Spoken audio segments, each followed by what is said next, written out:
मोदी का विरोध क्यों? क्या मोदी कोई विदेशी है जो बाहर से आकर प्रधानमंत्री की कुर्सी पर जबरदस्ती बैठ गए हैं? क्या मोदी का चरित्र दागदार है? क्या मोदी ने कोई भ्रष्टाचार किया है? क्या मोदी अपनी तिजोरी भर रहे हैं नेहरू गांधी परिवार की तरह? क्या मोदी का कोई बेटा, भतीजा, भाई, भौजाई जिसको वो लाभ देने में लगे हैं? क्या मोदी की विश्वसनीयता संदेह के घेरे में है? क्या मोदी राष्ट्र विरोधी कार्य कर रहे हैं? क्या मोदी कामचोर हैं? स्वयं से सवाल करने पर हर बार आपका मन जवाब देगा नहीं।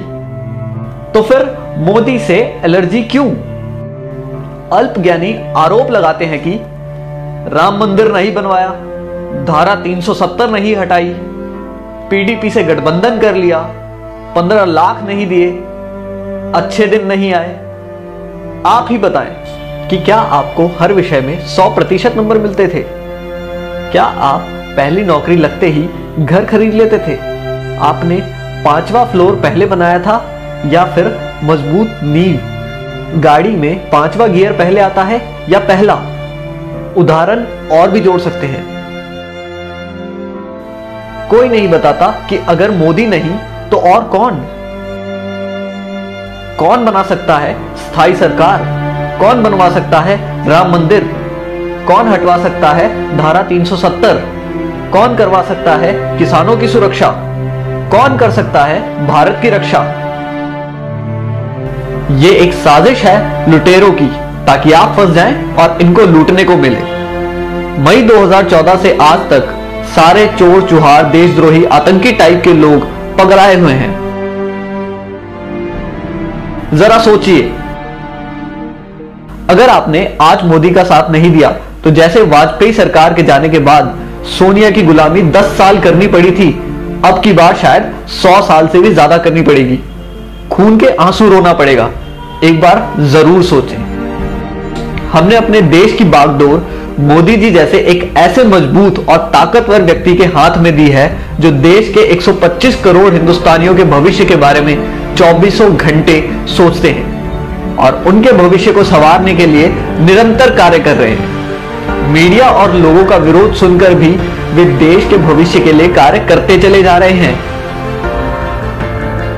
वो अपने लिए नहीं, हमारे भारत के स्वर्णिम भविष्य के लिए जी रहे हैं।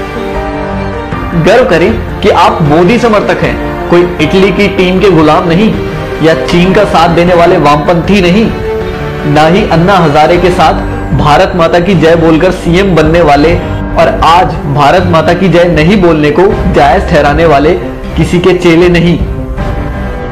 आप ही बताइए, जब देश का बंटवारा हुआ तब सरकार किसकी थी? जब पाक अधिकृत कश्मीर बना तब सरकार किसकी थी? जब मुंबई पर हमला हुआ तब सरकार किसकी थी? जब चाइना ने जमीन हड़पी तब सरकार किसकी थी? जब वीर सैनिकों के सर काट के पाकिस्तानी ले गए तब सरकार किसकी थी? बोफोर्स का घोटाला हुआ तब सरकार किसकी थी? सैनिकों की वर्दी पर पैसा खा गए, वो सरकार किसकी थी? सरदारों का कत्लेआम किया, वो सरकार किसकी थी? शिमला का समझौता कर देश की बेशकीमती जमीन पाकिस्तान को दे दी गई, तब सरकार किसकी थी? आसाम में हिंदुओं का खून बहा, तब सरकार किसकी थी? कश्मीरी पंडितों को मारा गया, तब सरकार किसकी थी? कॉमनवेल्थ घोटाला, कोल घोटाला, 2G घोटाला हुआ, तब सरकार किसकी थी? दूरदर्शन के मोनो से सत्यम शिवम सुंदरम हटाने वाली सरकार किसकी थी? भारतीय मुद्रा से सत्यमेव जयते हटाने वाली सरकार किसकी थी? वंदे मातरम का अपमान किया, वो सरकार किसकी थी? क्या आप जानते हैं इंदिरा गांधी के रास्ते में आने वाले लाल बहादुर शास्त्री की ताशकंद में रहस्यमय हालत में मौत हो गई। नेहरू के लिए खतरा बन रहे श्यामा प्रसाद मुखर्जी और दीनदयाल उपाध्याय की हत्या कर दी गई और पुलिस ने आज तक इस साजिश से पर्दा नहीं उठाया। राजीव गांधी के लिए चुनौती बन रहे वीर बहादुर सिंह की पेरिस में मौत हो गई, जबकि उनको हृदय की कोई समस्या ही नहीं थी। सोनिया गांधी के खिलाफ कांग्रेस अध्यक्ष का चुनाव लड़ने की 2 लोगों ने हिम्मत की, राजेश पायलट और जितेंद्र प्रसाद। राजेश पायलट की कार को एक रहस्यमय तरीके से ट्रक मारकर गायब हो गया और जितेंद्र प्रसाद बरेली के एक सर्किट हाउस में मर गए। इनसे पहले सोनिया को चुनौती देने वाले सीताराम केसरी को पार्टी से भगा दिया गया। राहुल गांधी के लिए खतरा साबित हो रहे माधवराव सिंधिया एक प्लेन एक्सीडेंट में मारे गए, जबकि उनका प्लेन ब्रांड न्यू था, उसमें कोई समस्या नहीं थी और किसी भी मौसम में उड़ने का सिस्टम लगा था। कांग्रेस और विदेशी कंपनियों के लिए खतरा बन चुके राजीव दीक्षित की मौत हो गई। राजीव भाई की मृत्यु की खबर किसी मीडिया चैनल ने नहीं चलाई। मित्रों, जो भी इस परिवार के अत्याचारों के खिलाफ आवाज उठाता है उसकी रहस्यमय हालत में मौत हो जाती है। शशि थरूर की पत्नी इस बात का एक उदाहरण है। संविधान की धारा 30A के तहत विद्यालयों में गीता रामायण पढ़ाना क्यों प्रतिबंधित है और मदरसों में कुरान और ईसाइयों को बाइबल पढ़ाने की छूट है। हिंदू मंदिरों और तीर्थ स्थानों के चढ़ावे पर 70% सरकार का हक, मस्जिदों और मजारों पर चढ़ावे का पूरा हक उन्हीं का, साथ ही सरकारी अनुदान। बाबा अमरनाथ और कैलाश पर्वत की यात्रा पर सरकार को टैक्स, लेकिन हज यात्रा पर सब्सिडी। इच्छा है तो इस मैसेज को आगे बढ़ाएं, वरना स्वयं को भारतीय कैसे कहेंगे। जय हिंद।